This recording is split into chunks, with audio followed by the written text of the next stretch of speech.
Hello everyone, मैं सचिन विश्वकर्मा। आज के इस वीडियो में मैं आपके लिए farming system, precision farming and sustainable agriculture के कुछ इंपॉर्टेंट ऑब्जेक्टिव क्वेश्चंस या जो आपके ऑब्जेक्टिव क्वेश्चंस पूछे जाते हैं उसको वन लाइनर फॉर्म में लेकर आया हूँ।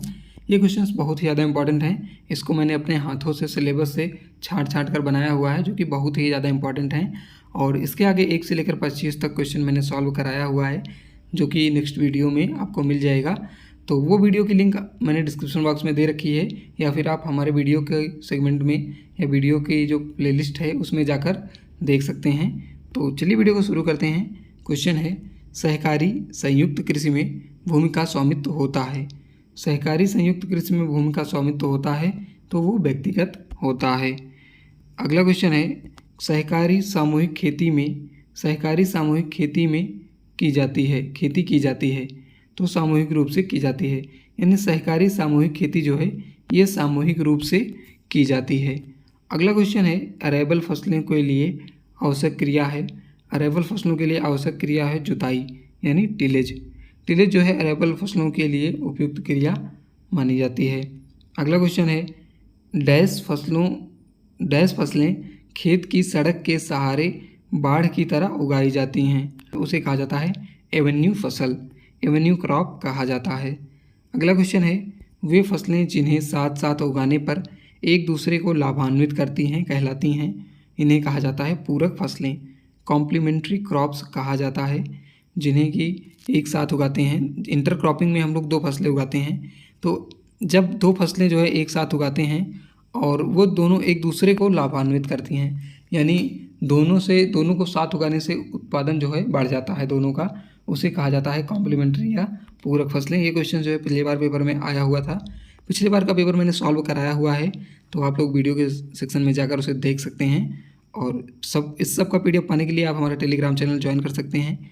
अगला क्वेश्चन है, मुख्य फसल की कटाई से पूर्व एक दूसरी फसल बोना, यानी दूसरी फसल बोना, यहाँ लिखा है दूसरी फसल, यहाँ पर होगा मुख्य फसल की कटाई से पूर्व, यानी जो हमारी मुख्य फसल है उसको काटने से पहले जब हम लोग कोई और फसल जो है खेत में बो देते हैं तो उसे क्या कहा जाता है, उसे कहा जाता है ओवरलैपिंग क्रॉपिंग कहा जाता है। अगला क्वेश्चन है, मिश्रित खेती का सर्वप्रथम वैज्ञानिक अध्ययन किस वैज्ञानिक ने किया था। मिश्रित खेती का सर्वप्रथम वैज्ञानिक अध्ययन लाफ्लिटिस नामक वैज्ञानिक थे, जिन्होंने मिश्रित खेती का सबसे पहले साइंटिफिक अध्ययन, वैज्ञानिक अध्ययन किया था। अगला क्वेश्चन है, भारत में सर्वाधिक प्रचलित फसल प्रणाली है, क्रॉपिंग सिस्टम है, तो गेहूं प्लस धान, एक साल में गेहूं प्लस धान, ये फसल प्रणाली हमारे भारत देश में सर्वाधिक प्रचलित है, सबसे अधिक प्रचलित है। अगला क्वेश्चन है, इंटरक्रॉपिंग में गेहूं प्लस सरसों का अनुपात होता है, तो ये क्वेश्चन मैंने पहले ही कराया हुआ है, 9:1 होता है इंटरक्रॉपिंग में गेहूं और सरसों का अनुपात। अगला क्वेश्चन है, वैज्ञानिक एस बेन से संबंधित हैं, तो ये रिले क्रॉपिंग से संबंधित हैं। इन्होंने रिले क्रॉपिंग दिया था और रिले क्रॉपिंग के बारे में अध्ययन किया था, वो वैज्ञानिक हैं एस बेन्स संबंधित हैं रिले क्रॉपिंग से।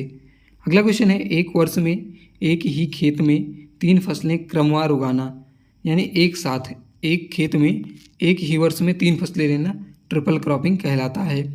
अगला क्वेश्चन है, समय और स्थान दोनों के लिए पूरक अभिक्रिया को कहते हैं। समय और स्थान दोनों के लिए पूरक अभिक्रिया को एनिडेशन कहा जाता है। एनिडेशन किसे कहा जाता है, तो एनिडेशन कहा जाता है समय और स्थान दोनों की पूरक अभिक्रिया के लिए। क्योंकि जब हम लोग इंटरक्रॉप करते हैं तो उसमें 2 फसलों को लगाते हैं, तो सभी फसलें जो हैं उनको कुछ ना कुछ स्थान चाहिए और उनको परिपक्व होने में, अपना जीवन काल पूरा करने में कुछ ना कुछ समय लगता है। तो इसमें जो पूरक अभिक्रिया है इसी को एनिडेशन कहा जाता है। अगला क्वेश्चन है, किसी इंटरक्रॉप में गौड़ फसल की बुआई के लिए मुख्य फसल के अनुपात में परिवर्तन करना है। यानी किसी इंटरक्रॉप में जो गौड़ फसल होती है, इंटरक्रॉप में 2 फसल बोई जाती है, तो जो मेन फसल होती है उसे हम लोग मेन क्रॉप कहते हैं, और जो इंटरक्रॉप होती है उसे गौड़ फसल कहा जाता है, सेकेंडरी क्रॉप कहा जाता है। तो जो गौड़ फसल होती है, जो मेन क्रॉप नहीं होती है, उसकी बुआई के लिए मुख्य फसल के अनुपात में जब हम लोग परिवर्तन करते हैं तो उसे विस्थापन श्रृंखला या रिप्लेसमेंट सीरीज कहा जाता है। अगला क्वेश्चन है, ICR द्वारा प्रस्तुत फसल प्रणाली है, तो ICR द्वारा प्रस्तुत फसल प्रणाली भारत के लिए 30 प्रणालियाँ जो हैं संस्तुत की गई हैं। अगला क्वेश्चन है,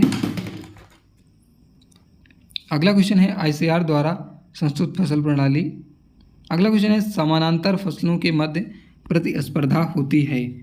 समानांतर फसलें यानी पैरेलल क्रॉप्स के मध्य प्रतिस्पर्धा होती है शून्य प्रतिस्पर्धा पाई जाती है समांतर एवं समांतर फसलों के मध्य में।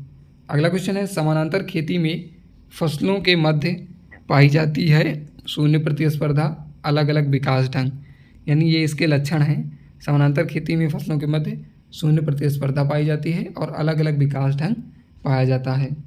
अगला क्वेश्चन है LER दिया गया, तो LER का मतलब होता है लैंड इक्विवेलेंट रेशियो। इसको जिन वैज्ञानिक ने दिया था उनका नाम है विले ने 1979 में LER दिया था। अगला क्वेश्चन है हार्वेस्टिंग इंडेक्स किस वैज्ञानिक ने दिया था। हार्वेस्टिंग इंडेक्स किस वैज्ञानिक ने दिया था, तो उनका नाम है डोनाल्ड ने हार्वेस्टिंग इंडेक्स दिया था। अगला क्वेश्चन है पर्माकल्चर संबंधित है। पर्माकल्चर क्या होता है?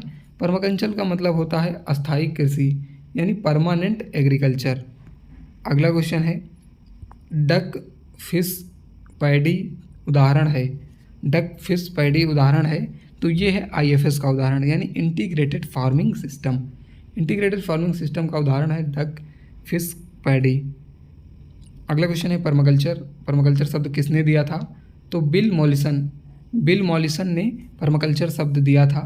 बिल मॉलिसन और इनके एक स्टूडेंट थे, इन दोनों ने मिलकर पर्माकल्चर शब्द को दिया था। अगला क्वेश्चन है HEIA का पूरा नाम है, तो HEIA का पूरा नाम होता है high external input agriculture. High external input agriculture HEIA का पूरा नाम होता है। इसके बाद है LEISA का पूरा नाम होता है, तो LEISA का पूरा नाम होता है low external input and sustainable agriculture. Low external input and sustainable agriculture full form है LEISA का। अगला क्वेश्चन है भारत का पहला कार्बनिक राज्य है, तो भारत का पहला कार्बनिक राज्य उत्तराखंड है और अभी तो सिक्किम को भी कार्बनिक राज्य घोषित कर दिया गया है। अगला क्वेश्चन है और शायद गोवा को भी कार्बनिक राज्य घोषित कर दिया गया है, लेकिन पहला कार्बनिक राज्य उत्तराखंड है। और अगला क्वेश्चन है पहली वाली फसल काटने के बाद उसी तने पर दूसरी फसल लेना क्या कहलाता है, तो इसे रेटूनिंग कहा जाता है। पहली वाली फसल को काटने के बाद उसी तने पर दूसरी फसल लेना पेड़ी या फिर रेटूनिंग कहा जाता है। तो इस वीडियो में इतना ही, और आपको मैंने 50 क्वेश्चन वीडियो में प्रोवाइड कराए हुए हैं और बाकी प्रीवियस ईयर से क्वेश्चंस जो आए हुए हैं उनको सॉल्व कर लीजिएगा।